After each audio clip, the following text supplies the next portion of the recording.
안녕하십니까. 네, 명버스터입니다. 반갑습니다.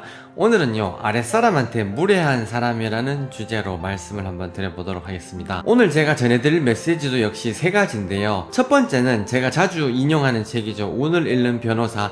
요 책에서 발췌를 했는데요. 고객이 소중한 만큼 하청업체도 소중히 여겨야 한다는 내용입니다. 운을 잃는 변호사라는 이 책에서 인용된 짧은 이야기인데요. 이 책을 쓰신 저자께서 어떤 병원에 갔는데 그 병원 원장님이 환자분들한테 정말 친절하다는 거예요. 그래서 그 원장님을 정말 존경하고 따랐었는데 나중에 알고 보니까 그 직원분들한테 듣고 이렇게 들리는 소문에 따르니까 그 원장님께서 환자분들에게는 정말 친절한데 제약회사 직원들 있지 않습니까? 어떻게 보면 병원의 입장에서는 하청업체죠. 병원 원장님이 갑으로 있을 수 있는 그런 위치지 않습니까? 그런 하청업자한테 제약회사 직원들한테 함부로 대하더라는 겁니다. 말도 함부로 하고 부당한 요구도 하고 그렇게 무례한 행동을 했다는 거죠. 이 저자분께서 그 사실을 알고 난 다음에 그 다음부터 이제 그 병원에 가지 않았다고 나오는데요.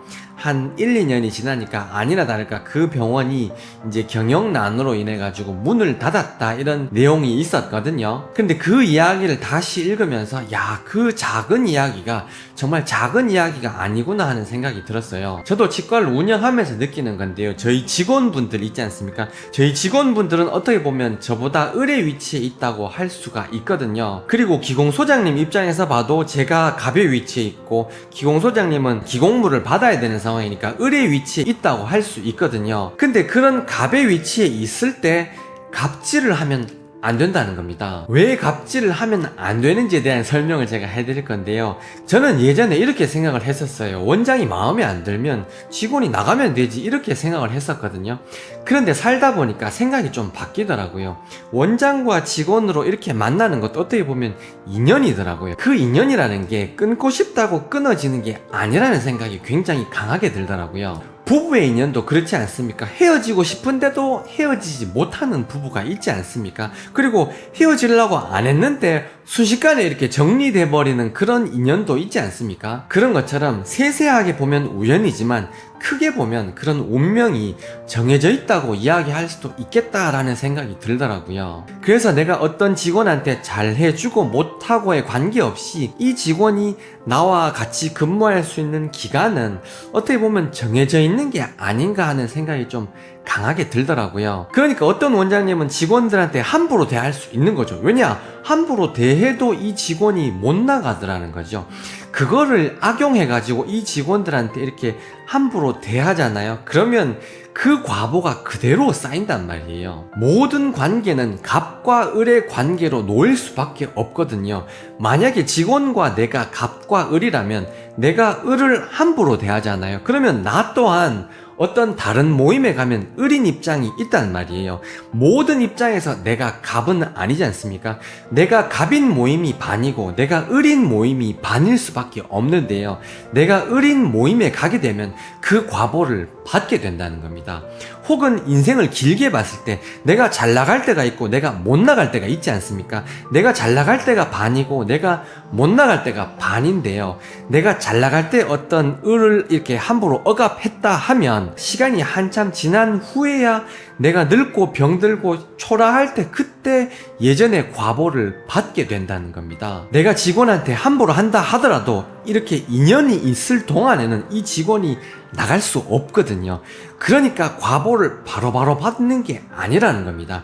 내가 잘 나갈 때는 남들을 함부로 멸시하고 업신여긴다 하더라도 과보가 바로바로 오는 게 아니기 때문에 그것과 그것이 인과관계가 없는 것처럼 보이지만 그게 아니라는 겁니다. 내가 연세 많이 드신 부모님을 함부로 하고 업신여긴다 하더라도 지금 바로바로 과보를 받지는 못하지만 내가 나이가 들고 내 자식이 지금 내 나이쯤이 되게 되면 그때 똑같은 과보를 받을 수밖에 없다는 겁니다. 지금 눈앞에 일어나는 그 작은 일, 그게 진짜 원인이 아니고요.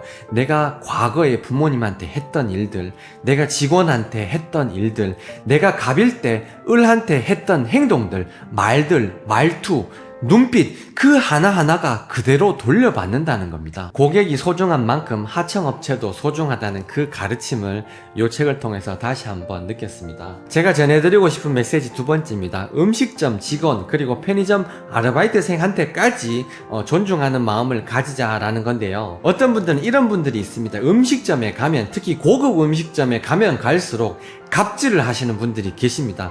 말을 함부로 하고요. 종업원 보고 알바야 일로 와봐라 이렇게 이야기를 하는 사람들이 있더라고요. 잘 알아두십시오. 모든 서비스는 등가 교환의 법칙이라는 게 있습니다. 내가 10,000원이라는 돈을 내고 돈가스를 먹게 되면요, 내가 돈 내는 10,000원의 가치와 내가 먹는 그 돈가스의 가치가 똑같다는 겁니다. 그게 똑같기 때문에 내가 여기 와서 돈가스를 먹는 거거든요. 그런데 어떤 분들은 여기 와서 내가 돈가스를 먹어주잖아, 사장 네가 나한테 고마워해야 된다, 이렇게 생각을 한다는 거죠. 늦은 밤에 편의점에 가서 우유를 하나 샀으면 고마운 마음을 내고 그 우유를 사야 되는 게 맞지, 내가 와서 여기 사줬잖아 이렇게 생색낼 게 아니라는 거죠.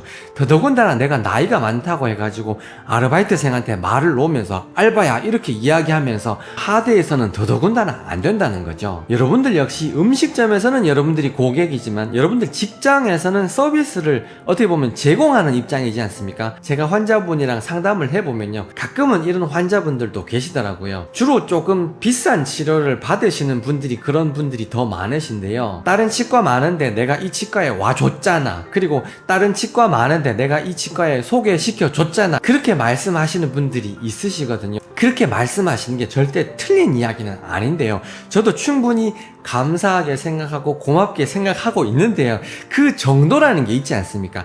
이 선을 넘어가지고 너 원장 나한테 감사하게 생각해야 돼, 고맙게 생각해야 돼, 이렇게 이야기하면서 무리한 요구를 하시는 분들이 간혹 계시단 말이에요. 이 문제가 자칫 잘못 들으시면 아 다르고 어 다르기 때문에 굉장히 민감한 문제일 수가 있는데요, 제가 진짜 말씀드리고자 하는 거는 이 적정선을 넘어서는 안 된다는 겁니다. 등가 교환의 법칙에 의해서 서비스와 돈이 서로 맞교환되는 거기 때문에, 이미 이게 맞교환된 거기 때문에 거기에서 내가 더 무리한 걸 요구하거나 하대할 권리는 더더군다나 없다는 겁니다.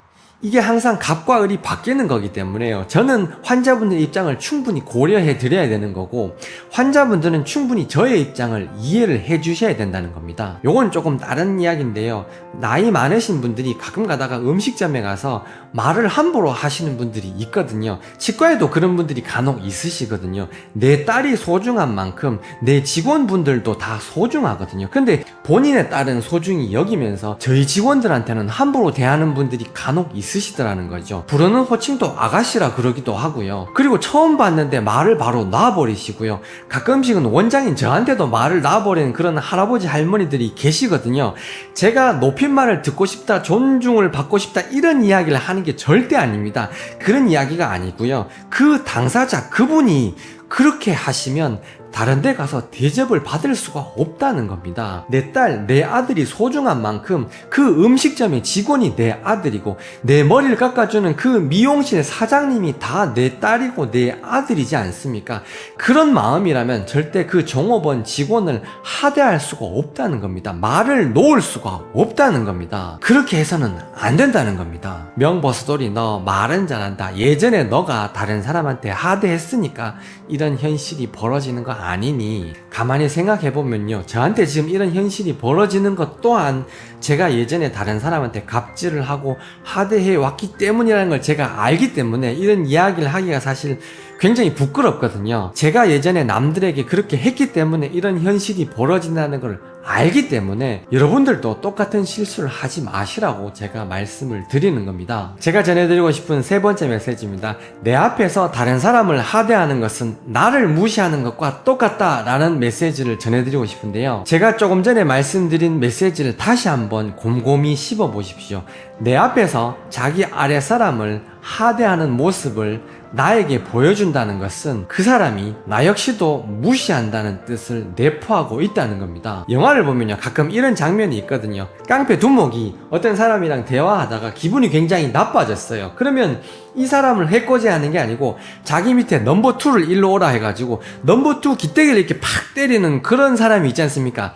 그렇게 되면 갑자기 이 사람이 기가 팍 죽어버리죠. 깡패 두목이 실제로 때린 건 넘버2의 따귀인데요. 근데 이 사람이 괜히 기분이 나쁘다는 거죠. 괜히 주눅들게 되어 있다는 거죠. 그게 바로 이 사람 뺨을 때린 것과 똑같다는 겁니다. 이 사람을 무시하는 것과 똑같다는 겁니다. 우리 조상님들은 밥상머리 교육을 중요시 여겼지 않습니까?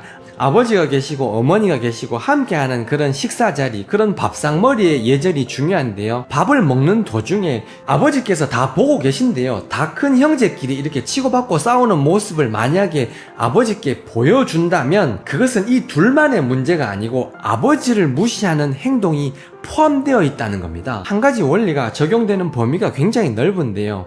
소규모 사업체도 마찬가지고요. 치과도 마찬가지입니다. 사업체의 사장님이 엄연히 계신데 사장님을 앞에 두고 직원 두 사람이 싸운다는 것은 직원 두 사람의 문제가 아니라는 겁니다. 이 사람이 이 직장 밖에서 누군가와 싸운다는 것은 이 사장님과 연관이 없을 수가 있는데요. 이 사업체 안에서 직원들끼리 이렇게 싸운다는 것은 이 두 사람의 단순한 문제가 아니라는 겁니다. 그 안에 이 사장님을 무시하는 마음이 포함되어 있다는 겁니다. 그걸 몰라서 그렇지 그 마음이 이 안에 다 들어있다는 겁니다.